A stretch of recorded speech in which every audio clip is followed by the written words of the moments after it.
और इस वक्त की बड़ी खबर सियासी गलियारों से। पुडुचेरी में नारायणसामी सरकार पर संकट गहरा गया है। राहुल गांधी के दौरे से पहले नारायणसामी की कुर्सी खतरे में नजर आ रही है। दरअसल पुडुचेरी विधानसभा से 4 कांग्रेस विधायकों का इस्तीफा जैसे ही सामने आया तो अब कांग्रेस को सिर्फ 14 विधायकों का यहां पर समर्थन में है।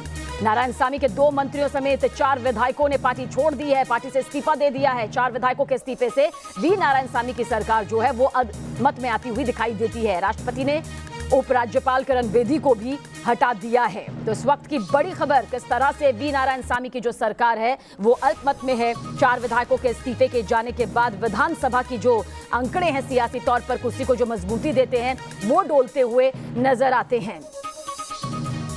तो राहुल गांधी के दौरे से पहले ही कांग्रेस की जो सरकार है वो खतरे में किस तरह से नजर आ रही है। और साथ ही पुडुचेरी में विधानसभा चुनाव में कुछ ही महीने बाकी हैं और इससे पहले ही दक्षिण के इस छोटे से राज्य में बड़ी राजनीतिक उठापटक जो है वो दिखाई दे रही है। यहाँ आज राहुल गांधी दौरे पर जा रहे हैं, लेकिन उससे पहले यहाँ कांग्रेस के 4 विधायकों के इस्तीफे देने के बाद ही वी नारायणसामी की जो सरकार है वो अल्पमत में आ गई और राष्ट्रपति ने राज्यपाल किरण बेदी को वापस भी बुला लिया। यानी कि क्या कुछ सियासी समीकरण यहाँ पर बनता नजर आता है, देखिए इस रिपोर्ट के जरिए।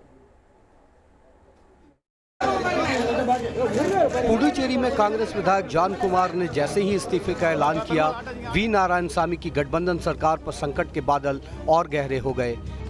कुछ दिनों में एक के बाद एक 4 विधायक कांग्रेस से इस्तीफा दे चुके हैं, जिसमें से नारायणसामी सरकार में मंत्री रहे नमस्वयम और टिपी नदान बीजेपी में अब शामिल हो चुके हैं। बीजेपी के आला नेता लगातार पुडुचेरी का दौरा कर रहे हैं और माना जा रहा है कि इस चुनाव से पहली बड़ी संख्या में कांग्रेस नेता बीजेपी में शामिल होने वाले हैं। देश के बाकी छोटे राज्यों की तरह पुडुचेरी में बहुमत का आंकड़ा बेहद नाजुक है। 30 सदस्यों की विधानसभा में कांग्रेस ने 2016 में 15 सीटें जीती थी। इसके अलावा कांग्रेस की सहयोगी डीएमके को 3, जबकि विपक्षी दल एआईएनआरसी को 7 और एआईएडीएमके को 4 सीटें मिली थी। एक सीट निर्दलीय के खाते में गई थी। यहाँ कांग्रेस ने डीएमके के 3 और एक निर्दलीय विधायक के साथ सरकार बनाई थी, जिसमें से 4 के इस्तीफा देने के बाद सरकार के पास 14 विधायक ही रह गए हैं। लेकिन मुख्यमंत्री वी नारायणसामी को अब भी बहुमत का भरोसा है और उन्होंने विधानसभा भंग करने से इनकार कर दिया है। इधर राज्य में जारी सियासी संकट के बीच राष्ट्रपति ने उपराज्यपाल किरण बेदी को हटा दिया है। दरअसल पुडुचेरी में सीएम नारायणसामी ने लंबे अरसे से किरण बेदी के खिलाफ मोर्चा खोल रखा था और वो विधानसभा चुनाव से पहले इसे मुद्दा भी बना रहे थे। बेदी को हटाने के फैसले को नारायणसामी ने अपने दबाव का असर बताया है। Only after that, now the government of India, due to our pressure, they have removed her from the lieutenant governorship, and this is a great victory for the people of Puducherry because she has been relieved by the willpower of the people of Puducherry.